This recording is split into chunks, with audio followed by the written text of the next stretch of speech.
C'est le candidat surprise de cette élection présidentielle de 2022. J'ai décidé de me présenter à l'élection présidentielle. Crédité entre 13 et 17% d'intention de vote selon les sondages. Il a commencé autour de 6% et depuis ça a été une poussée extrêmement forte. Éric Zemmour s'est imposé depuis septembre comme le chef d'orchestre controversé de cette campagne présidentielle. BFM TV n'est pas Zemmour TV, on va peut-être parler de ma candidature. Pour la première fois sur le plateau de Face à Baba, ce soir il va être confronté à 10 personnalités.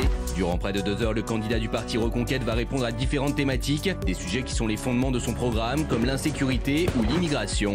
Et d'autres sujets sur lesquels l'homme politique ne s'est pas encore vraiment exprimé, mais très attendu, comme l'économie ou encore la santé. Mais à quelques heures du direct, comment va se dérouler cette nouvelle émission qui sonne le début de la course à l'Elysée? Préparatifs, secrets, coulisses, nous allons tout vous révéler. Ce soir, Éric Zemmour fait Face à Baba.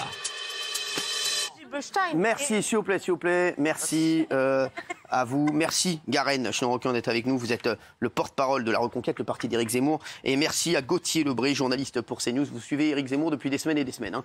Depuis le 18 septembre, exactement. Depuis le 18 septembre. Alors, est-ce que c'est un rendez-vous important pour lui dans un instant en direct sur C8 ou pas? Est-ce que vous en avez entendu parler? Évidemment. On en a même parlé avec lui en Arménie, puisque vous savez, il est en Arménie il y a quelques jours. Évidemment que c'est très important, puisqu'il va parler à un public qui le connaît moins bien, un public beaucoup plus jeune, pas forcément acquis à Éric Zemmour. Donc effectivement, c'est une émission importante ce soir pour lui. Alors, Garenne, est-ce qu'il a préparé l'émission comme les autres ou bien autrement? Il a travaillé, c'est pas parce que c'est pas une émission de TF1 ou de France 2 qu'il va moins la travailler. Bien sûr. Ça a toujours été quelqu'un qui bosse énormément. Il travaille les sujets, qui pense qu'ils vont sortir, il se prépare, il imagine les invités qu'il va peut-être avoir. Il a moins l'impression que sur le JT de TF1 il respecte toutes les émissions de télé de la même façon parce que c'est les Français qui respectent derrière. Parce qu'il sait que c'est les Français qui vont regarder. Donc il prépare toujours les émissions de la même façon, que ce soit une grande émission de TF1, une grande émission de C8 ou une petite émission sur un autre média.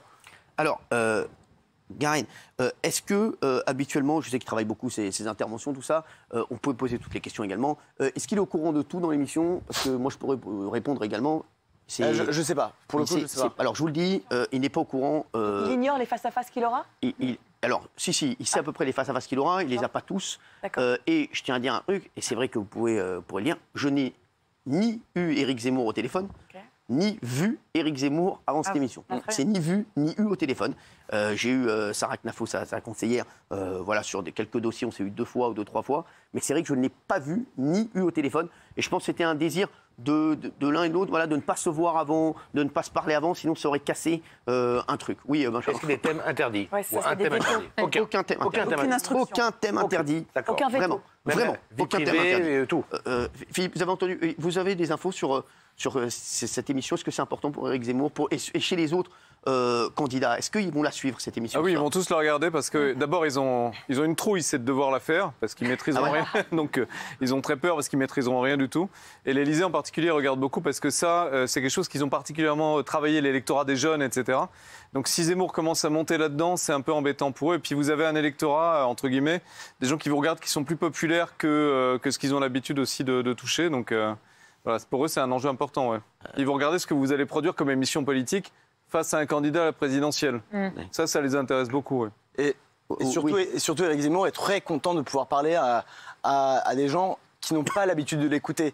Il y a beaucoup de gens, je pense, dans votre auditoire, qui connaît Éric Zemmour de nom, mais qui n'a aucune idée des idées qu'il pense. Quelles sont ses idées, il prend plus de risques en venant ce soir en direct qu'en faisant le JT de TF1 où c'est plus tranquille. Je vous avouerai que Zemmour n'a pas peur de grand-chose ou de grand monde. Hein, donc là, il pense que ça peut être que bon pour lui ce soir. Ah non, mais on va voir. On n'est pas magicien, mais je pense qu'il est surtout très content de pouvoir parler à des gens qui n'ont pas l'habitude de l'entendre. Est-ce que ça l'excite davantage? Parce qu'il y a plein de jeunes, le public est extrêmement varié. Je ne suis pas dans sa tête, mais moi, en tout cas, je suis très heureux qu'il le fasse. D'accord. Je ne sais pas si vous êtes excité, on ne veut pas le savoir, mais heureux, ça nous fait plaisir. Hein, mais c'est vrai. Gauthier, c'est vrai que c'est une émission qui est attendue, parce que c'est vrai que moi, je vous dis la vérité, on ne m'a jamais autant parlé d'une émission que j'allais faire. C'est incroyable.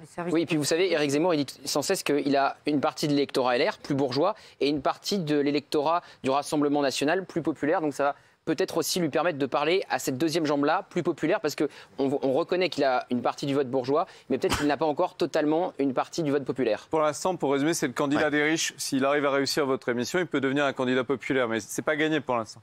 Alors, les questions, vous pouvez me poser toutes les questions, si vous voulez, vous aussi, oui. Moi, j'ai une question pour vous, Cyril. Oui. Dans quel état d'esprit vous êtes? Est-ce que vous êtes dans un état d'esprit belliqueux? Est-ce que vous avez envie qu'Éric Zemmour vous dise des choses particulières? Comment vous allez l'interroger? Je vais vous dire, moi, je veux traiter tous les candidats de la même façon. Ouais. Donc, tous ceux qui viendront ici sont traités de la même façon. On a choisi 5 personnes qui sont contre lui, 5 personnes qui sont plutôt avec lui, pour que vraiment, voilà, qu'on soit dans une équité totale. Moi, je vais avoir un entretien avec lui, avec les autres personnes qui seront là, au début d'émission. Mais c'est vrai que moi, j'ai besoin de comprendre des choses. Mais je ne suis pas là pour insulter ou invectiver. Voilà. Après, bien sûr, il y aura des matchs, puisque ce sera 10 matchs ce soir. Il aura 10 matchs à faire ce soir, Éric Zemmour, face à différentes personnes. Face à moi, j'ai plutôt envie de savoir le pourquoi du comment il a envie d'être président, pourquoi il fait toutes ces déclarations. J'ai envie d'en savoir un petit peu plus sur lui et que les Français en sachent un peu plus sur lui et qu'ils comprennent. Voilà, moi j'ai plein de questions que j'ai à lui poser. C'est des questions peut-être que les Français ont envie de lui poser puisque maintenant il brigue la présidence de la République. Donc c'est vrai qu'on a envie de savoir ce qu'il a dans la tête. Oui, Valérie. Est-ce que vous avez eu du mal justement à trouver des interlocuteurs pour s'affronter à Éric Zemmour? Non, alors justement, ils ont dit oui tout c'est vrai que il y en a plein. On a dû refuser des gens. Ah ouais. Je vous dis, comme à l'entrée d'une boîte, on a dû refuser des gens. C'est vrai qu'il y a énormément de gens qui voulaient venir face à Éric Zemmour. Après, c'est vrai que voilà, je vous le dis, j'ai rajouté une personne que j'avais envie de voir face à Éric Zemmour. Hier, j'ai rajouté Karim Zeribi, voilà, qui j'avais envie de voir face à Éric Zemmour à un moment. Donc voilà, sinon, c'est vrai que... Est-ce que lui en a refusé? Non. Est-ce que lui en a refusé? Non. Non, franchement non, il nous a refusé personne. Après moi c'est plutôt mes équipes qui ont vu avec ses équipes. Je vous dis, Éric Zemmour et moi, on s'est pas eu du tout au téléphone ni vu là-dessus. C'est vrai, hein, vous pouvez le dire. D'ailleurs, on ne s'est jamais rencontrés de notre vie. Ça va être une grande première. C'est vrai. Alors non mais je vous dis, on a des gros, on aura Émeric Caron qui sera là.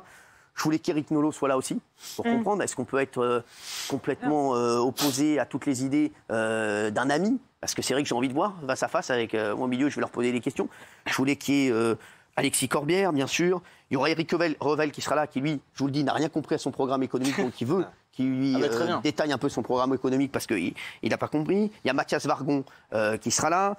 Il y a Christine Kelly qui sera là également, parce que c'est vrai qu'Éric Zemmour a changé la vie de Christine Kelly. Alors en bien ou en mal, mais il a changé sa vie. Il y a Charlotte Dornelas qui sera là également, qui plutôt de son bord, exactement, voilà, mais qui était je voulais savoir pourquoi aussi elle est passée chez Éric Zemmour. Elle est passée chez Éric Zemmour. Elle est journaliste à l'heure actuelle. Exactement, elle est journaliste, mais c'est vrai qu'elle aime bien Éric Zemmour. J'ai l'impression que maintenant elle aime plus Éric Zemmour que Marine Le Pen.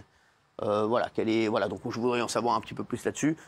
Et il y aura, je vous le dis, vous avez tout le monde. Elisabeth Moreno, notre ministre, qui parlera bien entendu de tout ce qu'il a dit sur les femmes et sur toutes les sorties qu'il a pu faire là-dessus. Et forcément, elle sera avec nous. On ne pouvait pas trouver mieux qu'elle pour débattre de ça.